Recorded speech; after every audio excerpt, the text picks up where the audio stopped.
नमस्कार दोस्तों, आज की वीडियो का शीर्षक है सुंदरता, एक बोध कहानी। कई 100 साल पहले की ये कहानी है। एक राजकुमार को अपने सुंदर होने पर काफी गर्व था, जो समय के साथ घमंड में बदलता जा रहा था। राजकुमार को अपनी प्रशंसा सुनना बहुत पसंद आता था। अक्सर वो अपने नौकरी, सिपाहियों और प्रधानों से अपनी सुंदरता के बारे में पूछता और बदले में सब उसके सुंदरता की खूब बढ़ चढ़ के प्रशंसा किया करते।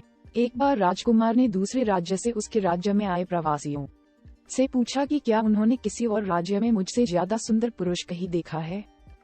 ये प्रवासी इस बात को भलीभांति जानते थे कि राजकुमार को अपनी प्रशंसा सुनना कितना अच्छा लगता है।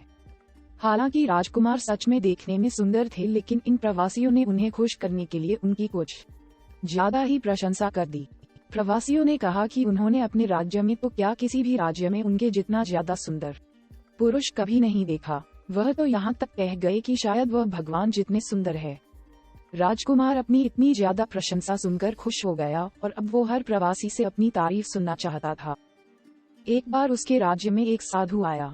राजकुमार ने उसे भी अपने दरबार में बुलाया और वही सवाल पूछा कि क्या उन्होंने राजकुमार से ज्यादा सुंदर पुरुष कहीं देखा है। साधु ने राजकुमार से कहा कि हाँ, उन्होंने सुबह उनसे भी ज्यादा सुंदर पुरुष को देखा है। सभी साधु की बात सुनकर हैरान थे। राजकुमार ने साधु से पूछा, कौन है वो पुरुष। साधु ने कहा, सुबह मैंने आपको देखा था, तब आप अब वर्तमान से ज्यादा सुंदर थे। साधु की बात सुनकर सभी दंग थे। राजकुमार ने अपने सेवकों से पूछा कि क्या वो अभी सुबह से कम सुंदर नजर आ रहा है। सेवकों ने कहा, उन्हें तो वो उतने ही सुंदर दिख रहे हैं। राजकुमार ने साधु से पूछा, जब सभी को कोई फर्क नजर नहीं आ रहा तो भला आप ऐसा क्यों कह रहे हैं।